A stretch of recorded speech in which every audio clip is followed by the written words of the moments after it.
Um, I want to just recap what I witnessed. I think this is relative to the moment. Um, just it's just a hunch I have. This one, I've been here the whole time, but this one, um, during the insurrection, well, after, not during, on the 6th of January, but when the full force of the National Guard was here. Um, Give me another time on the exact date. Hold on.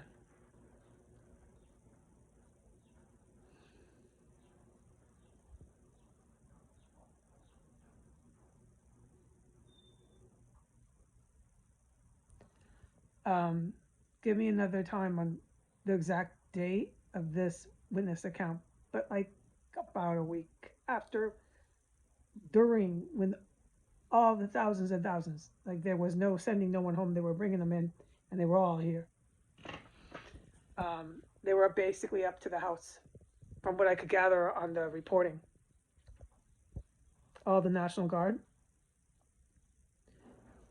Hold on.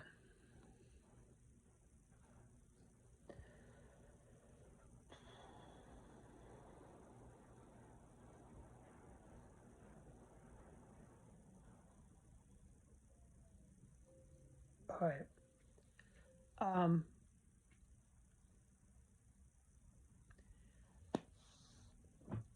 for 3 consecutive nights, night after night, before the what I could gather, there was two at that point that were still in that room upstairs.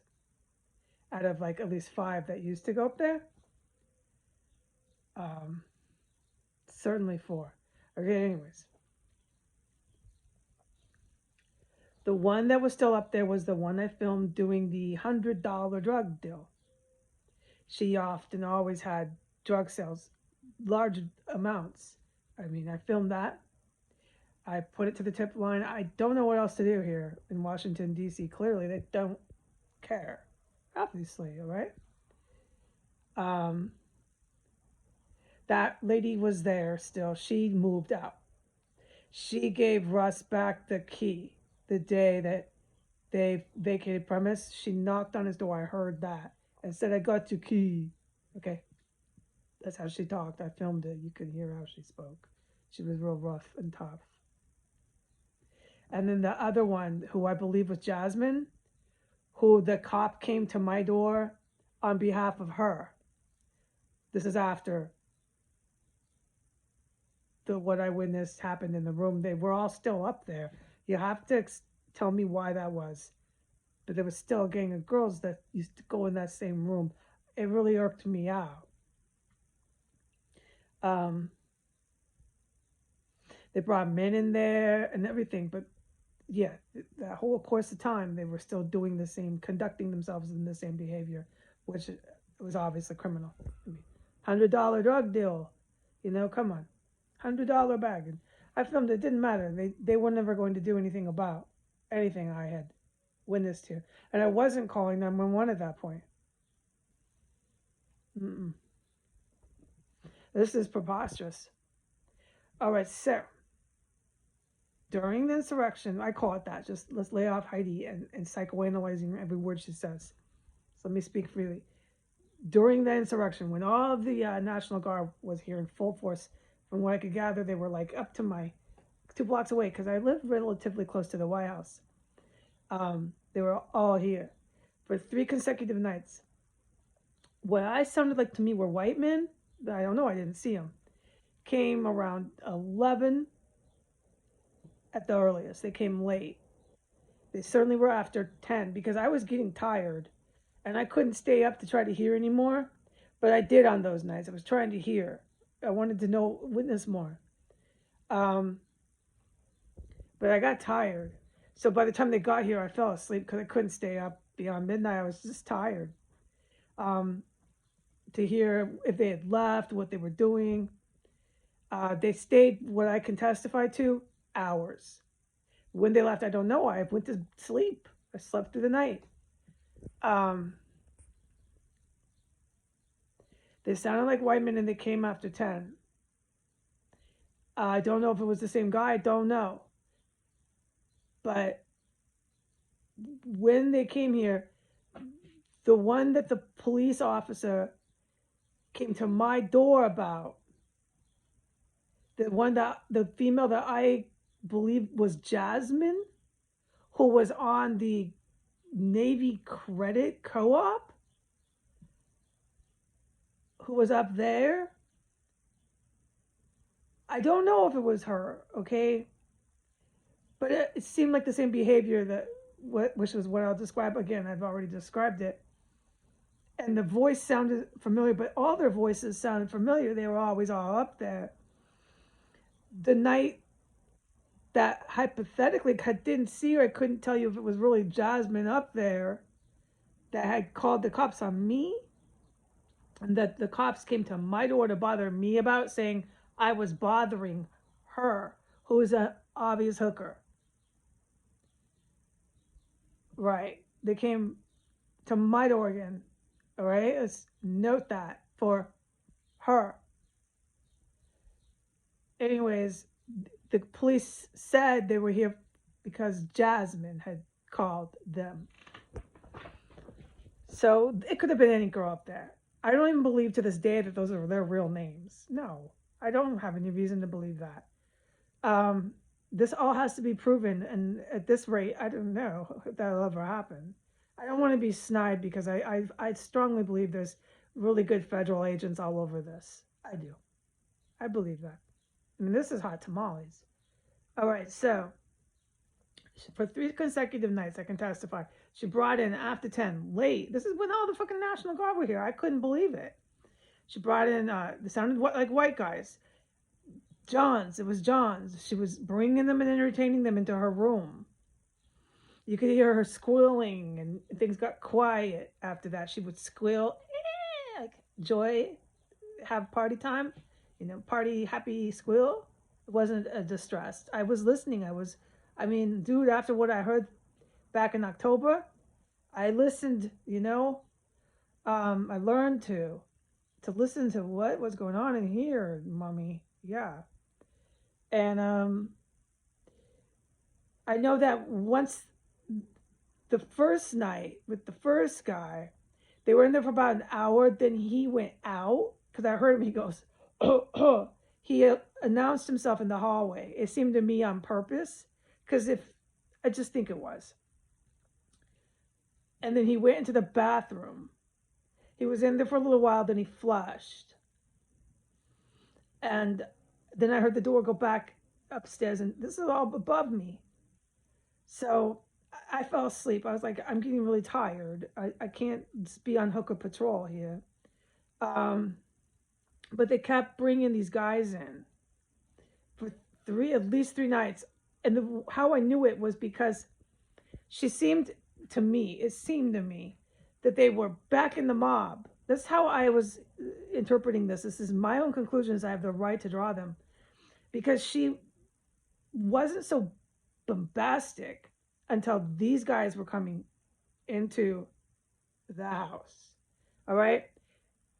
The first night when he was coming, before that, she started blasting rap music, crazy loud at like 10:30, blaring loud rap music, at least twice as loud as my heavy metal. Like she's announcing herself, okay? She's arrived. I could smell drugs again, marijuana, but this is mixed with lots of stuff. The pot here, I smelled crack mixed with it all the time. Okay, so then about 45 minutes after the rap was blared upstairs in her room, she opens the door, slams it behind her. This is upstairs, roars down the stairs. Boom, boom, boom, boom, boom, boom, boom, boom, boom. Making it real clear to me that she's somebody, big lady. I mean, because this kind of behavior would kind of send that message, right? And that someone believed this about themselves. Certainly, I wouldn't this get that about what they see themselves as. Now, whether I think they're somebody is totally up to me. So she goes down to the door, does something in the front door, then comes booming back up. She didn't do that booming up and down the stairs or blasting the rap music until these guys started coming into the house. Her behavior, whatever, which one was up there, because I remember I said there was two, her behavior had gotten a little bit more covert. I can testify to that. They're screaming EMS. Um, for a while. So I can just note that. Before they came, she was a little bit more toned down. As soon as they started coming into the house nightly, look, I can't do this with the sirens, no, folks. I'm a regular chick, dude. She wasn't doing that I'm a big lady thing, which led me to believe that they must think they were back in the mob with these mob guys. Who were these Johns? These guys are obviously being entertained by her. Um, so then I heard him come in the first night. That's why I thought he was white, because he sounded white. He hardly talked. She was talking gangster like she always did, which I filmed all the time in the hallway again, unabashed. She was announcing herself to me. That's how I interpreted it, absolutely. And she took him right up there, and in response to her, because she was talking to him all the way up to the third floor about insignificant stuff. It wasn't anything I needed to note, or maybe I should have. I'm a rookie, I didn't know. It just didn't seem relative to anything in context whatsoever. It was just a hooker talking on her way with her John. But this guy was interesting, though. That's why I'm talking about it. So he goes and says something back. He goes, yeah, that was it. He was quiet all the way up there. Never said a fucking word. I heard him say, yeah, and then he goes, oh, and coughs. That's all this dude I ever heard. He was so fucking quiet up there. And then this is the second night is when the woman that keeps letting the medics in, Gwen Ball, the second night, another guy came into the house. This is consecutive nights to see Jasmine and go into Jasmine's room. Before, no, she did the same thing. She goes the second night down to the door, does something, comes back up. No rap music, but she's, to me, announcing herself. And she's arrived. All of a sudden, she's not covert anymore. She's quite around, and I'm going to hear her. She's making sure I heard her. Rap music, but not as loud. Just this kind of behavior, okay? Drugs, smoke, I smelled that again. Can I turn this off? Be so nice. All right, so then it was about 11:30. This guy took longer to get to the house. He comes in. I can't remember. I think so that someone came down and let him in. But I just remember. I remember hearing him come up. Okay, and this was the night that Gwen Ball had had a conversation with him. I can tell the judge, beyond reasonable doubt, I heard her, the white lady, and who I believe was Jasmine, this is the name they called her, talking to the guy. Now, again, this guy, you really couldn't hear him. The two I heard talking to him was the woman who's always letting the medics in, Gwen Ball, and the hooker who moved out. And they were laughing, and I've described how they were laughing, and they were so, they were really getting really cheesy with this guy, especially the white lady who keeps letting the medics in. She knows this guy, okay? And I've been around the white lady a lot. She was really out to impress him. Her laughter was, I got to impress this guy. That's what was going on up there, okay? It lasted about 4 minutes. It wasn't too much talking in the hallway with the two ladies and this guy. He went into the room with Jasmine. What I did hear is her again. Never heard the guy. This is a different guy, I assume so. This is the second night during this full armed forces insurrection thing going on here in Washington, D.C. I was surprised they were doing this right in front of everybody. They hold nothing back here. In prostitution, everything's good, I guess. So this guy went in there with her, and I heard her squeal, like I just referenced. That was the night she squealed, all thrilled and happy. I imagine he must have shown her drugs or shown her a lot of money or something to make her really happy.